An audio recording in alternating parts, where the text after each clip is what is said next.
नमस्कार, आप देख रहे हैं स्टेट टुडे न्यूज। मैं हूं आपके साथ हर्षिता। आइए शुरुआत करते हैं कुछ खास खबरों से। राजधानी रोड पिपरिया में Neelam Gyandeep convent school Arun campus का निर्माण कार्य जारी है। प्रबंधक अरुण सर ने बताया कि स्कूल का भव्य शुभारंभ बहुत जल्द होगा। नीलम ज्ञानदीप कॉन्वेंट स्कूल की विशेषताएं उच्च गुणवत्ता वाली शिक्षा, अनुभवी और मित्रवत शिक्षक, स्वच्छ और सुव्यवस्थित परिसर, आधुनिक सुविधाएं और बुनियादी ढांचा, व्यक्तिगत ध्यान और समग्र विकास पर ध्यान, साथ ही बच्चों को रहने के लिए हॉस्टल की सुविधा, सैनिक स्कूल का विशेष बल, कंपटीशन की तैयारी का संपूर्ण संग्रह, एक ही छत के नीचे शिक्षा का सारा उपकरण। नीलम ज्ञानदीप कॉन्वेंट स्कूल का पता राजस्थानी रोड पियरिया। संपर्क व्यक्ति अरुण सर। प्रबंधक, ये स्कूल बच्चों के भविष्य को आकार देने में महत्वपूर्ण भूमिका निभाएंगे। जल्द ही इसके शुभारंभ के अवसर पर आपका स्वागत है। अरुण सर, अरुण कैंपस बलिया से अभी वर्तमान में पियरिया पे हूँ। यहाँ नीलम ज्ञानदीप कॉन्वेंट स्कूल का निर्माण कार्य चल रहा है। क्या बात है सर, पहले तो आपको बहुत बहुत जी।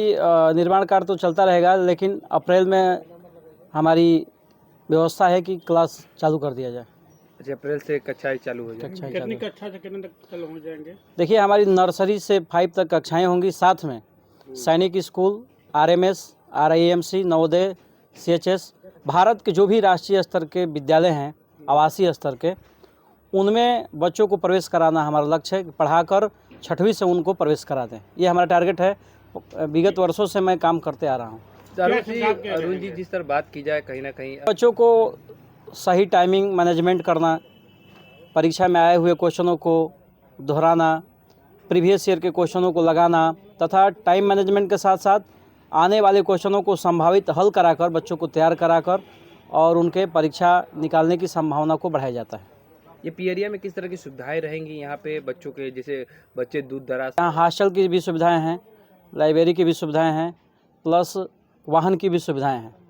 बच्चों को आने जाने में कोई दिक्कत नहीं होगा। जो भी व्यवस्था होगी उसे प्रोवाइड कराया मतलब जाएगा। एक ही छत के नीचे बच्चों को रहना, खाना और पढ़ना, बिल्कुल बिल्कुल। तीनों सुविधा शिक्षा के लिए जो जो मूलभूत आवश्यक चीज़ें हैं उसको जोड़ना हमारा लक्ष्य है। और शिक्षा हमारा व्यवसाय नहीं है, एक हमारा शौक़ है। मैं इस काम को करके एक समाज में एक अच्छा संदेश देना चाहता हूँ। आने वाली जो पीढ़ियाँ हैं उसे एक समाज में एक अच्छा आईना दिखाना चाहता हूँ कि जो हमारे बच्चे निकलें, संस्कारी निकलें, देश के लिए काम करें और एक आने वाला जो भविष्य है वह स्वर्णिम भविष्य का निर्माण हो सके। मतलब कि कोई हो रहेगा हम और हमारे पर बच्चा अगर देकर जाते हैं तो उनके लिए जो भी व्यवस्था होगी उसको पूरा करने का काम करेंगे। सर, जिस तरह काफ़ी बच्चे सफल हुए हैं आपके द्वारा, लाइब्रेरी की सुविधा हो या कहीं ना कहीं बच्चों, बिल्कुल सही। बहुत सारी बच्चों को हमारे असुविधा हो रहा था, हॉस्टल वगैरह के जो कि रेंट पे चल रहा था, और बच्चों को नहाने, खाने, धोने में बहुत सारी असुविधाएं हो रही थी, तो मन विचलित हो जाता था। जिस तरह आदमी काम करना चाहिए नहीं कर पाता था। हम सोचे कि अस्थायी व्यवस्था में काम करें। उसके लिए काफ़ी ज़मीनें की ज़रूरत थी, लगभग ज़्यादा ज़मीन 2 बीघा के लगभग। तो हमारे एक पैतृक संपत्ति थी जो ऑन रोड, राजधानी रोड पे थी। हम कहें कि यहीं पर व्यवस्था किया जाए जिससे कि बच्चों को खेलने कूदने, हॉस्टल, लाइब्रेरी, सारी सुविधाओं को दिया सके, जिससे कि उनकी मनोदशा और हमारी भी मनोदशा, जिससे कि अच्छे से काम कर सकें और आने वाला भविष्य भी बेहतर हो सके। ये जो नाम रखे हैं? जी, हमारी माता जी का नाम है नीलम। और माँ शब्द ही परिपूर्ण शब्द है, और माँ इस जगत की जननी है, और माँ शब्द बड़ी अनमोल है। मेरे लिए माँ मेरी प्रेरणा स्रोत है, इसलिए अपनी माँ के नाम पर इस विद्यालय का निर्माण किया हूँ। सुवासरा के नगर परिषद अध्यक्ष सविता डॉक्टर बालाराम परिहार, CMO संजय सिंह राठौर, सुनील मांदलिया सभी पार्षद उपस्थित रहे। आज सब्जी मंडी में सफाई कर्मचारियों को निर्देश दिए, तत्काल सफाई की गई।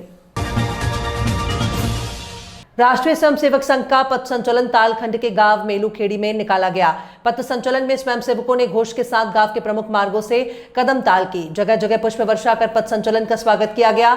पथ संचलन को लेकर स्वयंसेवकों में अच्छा उत्साह रहा। जहां सैकड़ों स्वयंसेवकों ने संचलन में कदम ताल की, वहीं ताल खंड कार्यवाह नरेंद्र चौधरी और मंडल कार्यवाह सुरेंद्र सिंह मंचासीन रहे। अमृत वचन और गीत के बाद खंड कार्यवाह नरेंद्र चौधरी का बौद्धिक हुआ और उन्होंने सर्वप्रथम लोकमाता अहिल्याबाई होलकर के जीवन के बारे में बताया। फिर अंग्रेजों से देश को बार बार गुलाम क्यों हो जाता है, ये चिंतन करते हुए डॉक्टर केशव बलराम हेडगेवार जी ने 1925 में संघ की स्थापना की। वहीं अगर समाज जागृत होता है तो सत्ता भी सही दिशा में कार्य करती है। ये कहते हुए कहा कि संघ का शताब्दी वर्ष चल रहा है, इसमें प्रत्येक स्वयंसेवक को संघ का कार्य और गति से करना होगा। संचलन गांव के विभिन्न मार्गों और गलियों से होते हुए अपने निर्धारित स्थान पर पहुंचा और ध्वज प्रमाण के साथ संचलन प्राप्त हुआ। खबरों में फिलहाल इतना ही। और भी खबरों के अपडेट्स के लिए आप देखते रहिए स्टे टुडे न्यूज।